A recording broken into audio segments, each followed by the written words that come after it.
किसी ने पूछा है कि हमारे जीवन में पहले से क्या क्या तय है। इस ब्रह्मांड को अगर आप समझेंगे तो अपने आप को भी समझ जाएंगे। सूर्य से धरती की दूरी तय है। धरती घूमती है पर उतना ही दूरी रहता है। लाखों करोड़ों साल से सूर्य से पृथ्वी की दूरी उतनी ही है। पृथ्वी से चंद्रमा की दूरी उतनी ही है। पृथ्वी से मंगल की दूरी उतनी ही है। शनि की, जुपिटर की, यूरेनस की, नेपच्यून की या और भी जितने भी अगर आप ग्रहों को समझे, सबकी दूरी तय है। वो 1 इंच भी नहीं घटकता है, कहीं भी इधर उधर नहीं जाता है। अगर चंद्रमा पृथ्वी से थोड़ा दूर चला जाए तो पृथ्वी पे तबाही आ जाएगी। पानी जो है वो बर्फ बन जाएंगे और इंसान ठंड से मर जाएगा। या धरती के करीब अगर चंद्रमा आ जाए तो पानी पूरे पृथ्वी को अपने अंदर ले लेगी। आप जानते हैं कि 72% पानी है इस पृथ्वी पे और हमारे भी शरीर में 72% ही है। और चंद्रमा हमारे पानी को धरती पे कंट्रोल करता है तो हमारे मन को भी करता है, हमारे शरीर को भी करता है। इसीलिए कभी कभी हम किसी दिन अच्छा या बुरा फील करते हैं। तो बात दरअसल ये है कि हमारे जीवन में क्या क्या पहले से तय है। देखिए, पहले आप इस जन्म के कर्म को समझिए। ये कैसे तय होता है, पहले इसको समझ लीजिए। क्या है कि हम कोई भी कर्म कर रहे हैं आज के डेट में। जैसे हम एक सड़क से जाते हुए एक भिखारी को 10 रुपया दे रहे हैं तो एक कर्म है, हमने किसी की मदद की। तो जो 5 रुपया जो उसमें का है वो प्रकृति हमारे संचित कर्मा में ऐड कर लेती है। इसका फल हमें इस जन्म में नहीं मिलेगा और 5 रुपया जो बचा हुआ है उसके फल हमें इस जीवन में मिलेंगे। उसी तरह पीछे के जन्म में भी था कि आपने जो भी कर्म किया, अच्छा किया, बुरा किया, उसका आधा आपने भोगा और आधा संचित हो गया। इस जीवन में भी ऐसा ही हो रहा है कि आप कोई भी कर्म कर रहे हैं किसी भी इंसान के प्रति। मान लीजिए किसी इंसान के लिए आपने बहुत अच्छे कर्म किए, उसकी पढ़ाई करवा दी, उसकी मदद की, तो जब फल का समय आएगा तो उसमें किए गए कर्म का आधा ही आप फल भोग पाएंगे, पूरा नहीं। क्योंकि पूरा भोग लेंगे तो फिर अगले जन्म में जब आप जन्म लेके आएंगे या कहीं भी जाएंगे, किसी देश में जाए, इंडिया में जन्म ना हो, अमेरिका में हो, लंदन में हो, कहीं भी हो, तो वो जो आपने इस जन्म में कर्म किए हैं, जितने ज़्यादा पुण्य, वो तभी तो फलित होंगे। तो इसी तरह प्रारब्ध में हमने जो कर्म किए हैं वो कुछ उसका संचित कर्म है जो इस जीवन में हम लेकर आते हैं। अब क्या है कि जन्म के समय हमारे पास जितना रुपया था पिछले जन्म में जमा, मान लीजिए एक एवरेज बता रहे हैं आपको कि आपके पास 10 लाख रुपया था या 1 करोड़ आपने पीछे के जन्मों में संचित कर्म किए हैं। अब इस जीवन में आपको 1 करोड़ मिलना है, वो तो तय ही है, वो तो मिलेगा ही मिलेगा। संसार इधर से उधर हो जाए, इतनी शक्ति आ जाए, ब्रह्मांड नष्ट हो जाए तब अलग बात है। लेकिन अगर ये पृथ्वी चलती रही, इंसान जिंदा रहते रहे, आप जन्म से लेके मृत्यु तक जीते रहे, तो वो कर्म तो आपको भोगना है। अच्छा किया था वो भी और बुरा किया था वो भी। तो मान लीजिए आपके अकाउंट में 1 करोड़ रुपया जमा है।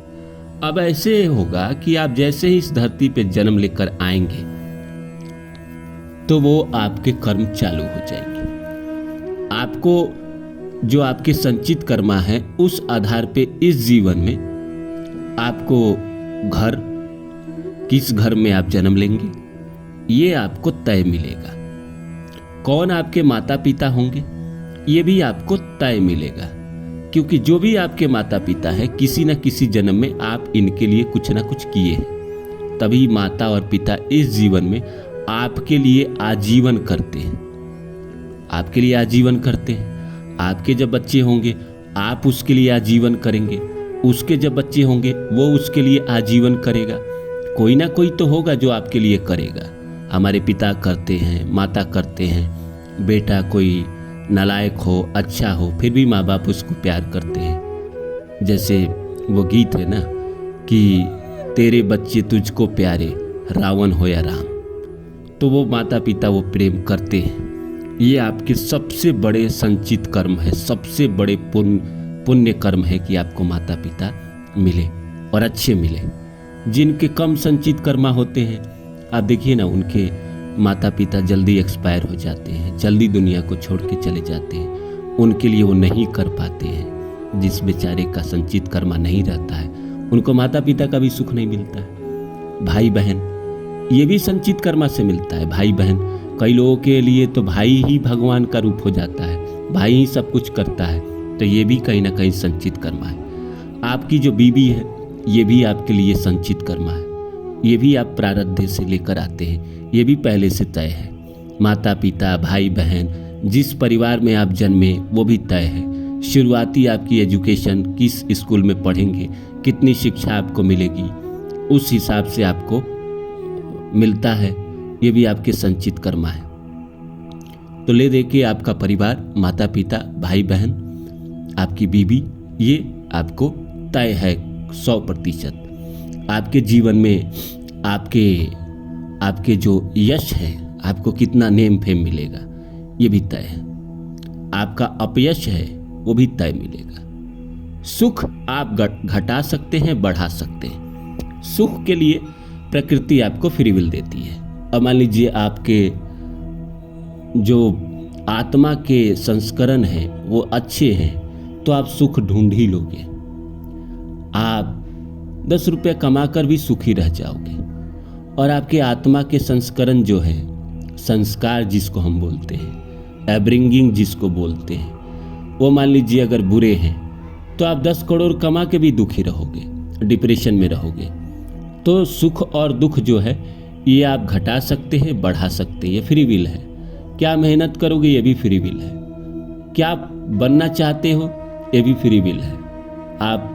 आप जो बनना चाहते हैं उसमें प्रकृति आपको मौका दे सकती है, वो फ्री विल है, वो आपको पहले से तय नहीं होता है। लेकिन उस कर्म में आपको कितना यश मिलेगा और कितना अपयश मिलेगा ये तय है। तो जो आप प्रारब्ध से जमा करके लेके आते हैं उसमें मूलतः आपको ये सारी चीज मिलती है।